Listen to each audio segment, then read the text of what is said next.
Béla IV, né le 9 novembre 1206 et décédé le 3 mai 1270 sur l'île de Margit-Sziget, à Budapest, est roi de Hongrie et de Croatie du 21 septembre 1235 au 3 mai 1270, duc de Styrie de 1254 à 1258. Membre de la dynastie Arpad, il est le fils d'André II de Hongrie et de Gertrude de Méran et le frère de Sainte Élisabeth de Hongrie. Le prince héritier, Béla est couronné roi dès 1220. Un groupe de grands propriétaires oppose immédiatement le jeune adolescent à son père le roi André II afin qu'il obtienne un pouvoir temporel sous la forme d'un duché comprenant la Dalmatie, la Croatie et la Slavonie, au sud de la Drave qu'on nomme désormais la Slavonie entière, soit une partie importante du royaume. Après la proclamation de la Bulle d'Or, les relations se tendent avec son père André II et Béla se réfugie en Autriche en 1223. L'année suivante André II autorise son fils à revenir et lui rend son duché de Slavonie. Un parti se constitue autour de Béla à la cour avec l'archevêque de Spalato, les évêques, le ban et les ispans. André II décide alors en 1226 de nommer son fils voïvode de Transylvanie et place son autre fils Koloman à la tête de la Slavonie. Béla tente d'agrandir son fief transylvain vers la Bulgarie et, en 1228, il assiège en vain la forteresse de Vidin. Au cours de l'été 1230, Béla entreprend sans succès une expédition en Galicie contre Danilo afin d'y rétablir son frère André. L'année suivante, le roi André et ses fils Béla et André ont plus de succès et le prince André, mort en 1234, reprend son trône.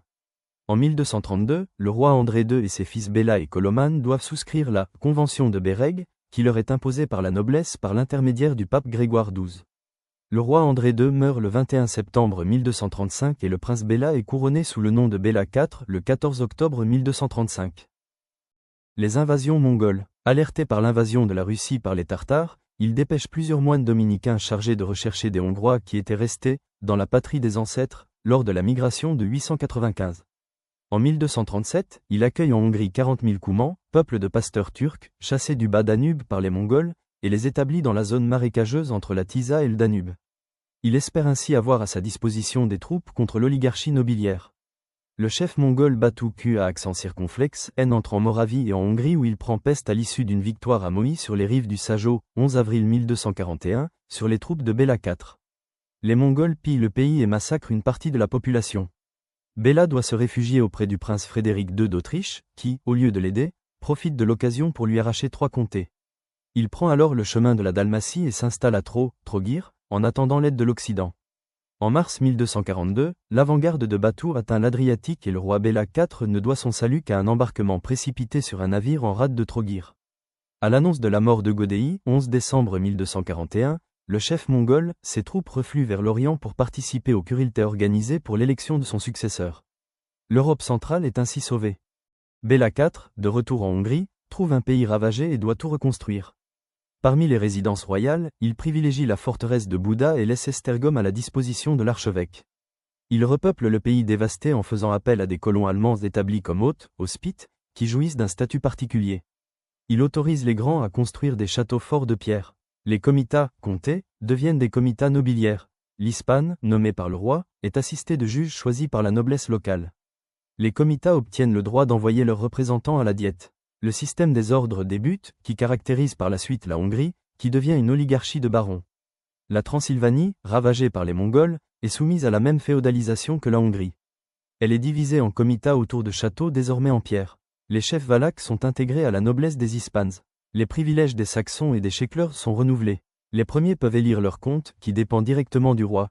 Les seconds désignent leurs juges qui administrent les 7 sièges, stule, qu'ils forment.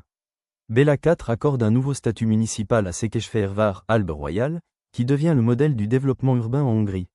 Il fonde la forteresse de Buda, y transfère la population survivante de Pest et en fait le centre commercial principal du pays. Une vingtaine d'autres villes sont construites, bénéficiant de privilèges royaux, d'une topologie ordonnée et de la construction d'enceintes. Le roi dispose de nombreux revenus domaniaux et régaliens comme les mines, le sel, les taxes et les péages, ainsi que l'entretien de la cour. Il accroît ses revenus par la frappe de monnaie d'argent, confiée à l'archevêque d'Esztergom, qui la ferme à un juif venu de Vienne, Enel. Cette monnaie sûre stimule l'activité économique, commerciale et les rentrées fiscales. La Hongrie exporte des bœufs, du vin, du sel, importe des draps, de la soie, des épices de Venise, d'Allemagne et de Moravie. Les droits régaliens provenant des mines, argent, or, sel, et sont partagés entre le fisc, les nouveaux entrepreneurs, notamment allemands, et la bourgeoisie des villes minières qui participent à l'exploitation. Ces activités fournissent autant ou davantage de revenus que les anciens impôts en nature. Le redressement économique s'effectue par la mise en valeur des régions périphériques ou dépeuplées, particulièrement dans le nord, Slovaquie actuelle, où de nouvelles villes ou bourgades sont fondées. Le royaume compte alors 2 millions d'habitants et est peuplé d'une mosaïque de peuples de toute provenance, Allemands, Wallons, des réfugiés des steppes, Koumans et Yas, des Juifs et des Ismaélites, des paysans, Russes, de Galicie, des Roumains, des Polonais, des Moraves et autres Slaves. La révolte d'István, en 1262 et 1265, son fils István, le futur Étienne V de Hongrie, qui gouverne en Transylvanie, tourne les armes contre son père. Il bénéficie de l'appui des Koumans, il a épousé une princesse koumane, et des troupes des barons félons qui l'attirent dans son camp. Excellent chef militaire, au contraire de son père, il guerroie avec succès contre Ottokar II de Bohême et contre la Bulgarie. Il finit par battre son père et se fait proclamer roi junior, de la moitié orientale de la Hongrie en 1265. À la mort de Béla IV le 3 mai 1270, le problème de la succession se pose à nouveau et l'anarchie féodale triomphe en Hongrie.